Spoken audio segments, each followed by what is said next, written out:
Alright, Digital Pigskin, more Community Day videos.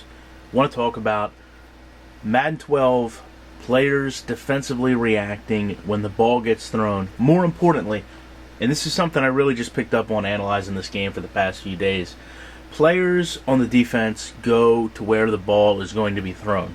And this is just fundamentally bad. Now, we're going to look at Chris Crocker here.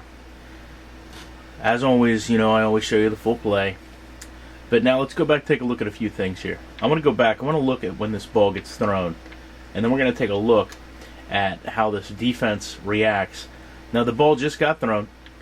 And you go take a look at Ray Malalugi here. Notice this. Notice how this awkward jerk change in direction happens immediately once the ball is thrown. You get the same over here from the cornerback.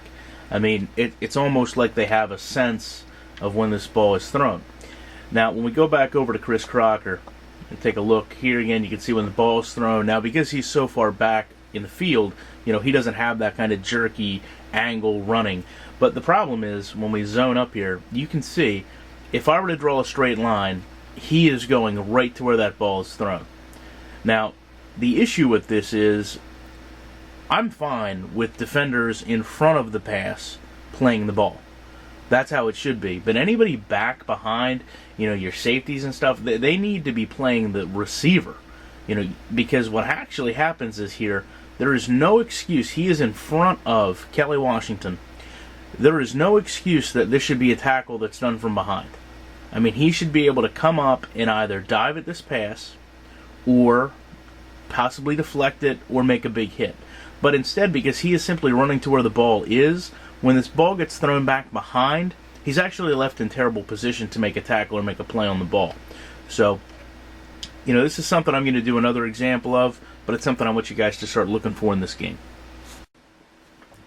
Alright, so looking at an example from the other side of the spectrum, it actually just happens to focus with Ray Malaluga again. When I talked about players up underneath, there's a limit to what I want to see linebackers reacting and changing.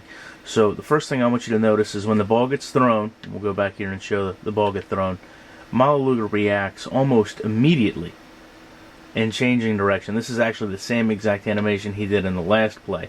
Now, when he changes direction, and again, I know it's hard to tell, but if you were to just draw a straight line to where this ball is going to go, it might be easier to see it on the other end, but the contrast, because that light green box was not showing well. But now you can't see the ball, of course, but if you were to look at where he is in contrast to where this ball is going, he actually makes a complete dead angle toward it. Now, like I said, I don't have a problem with that, but this type of gameplay is what leads to the slants being so easily completed, because if there's no resistance across, then it's going to be a completed pass, and a lot of times because your safeties are running to where the ball is, not where the player is going to be, you lead yourself open to that giant play. On the other hand, when you have linebackers that can react to a play like this, you have a problem where you're having an issue completing passes, and you're having linebackers unrealistically impact plays. Now, on that point, when I talk about unrealistically impacting a play, I want you to notice, when this ball gets thrown, Ray Malaluga is about at the 22-yard line. This is a pass that is intended to go back, I would say, somewhere around the 32 to the 33.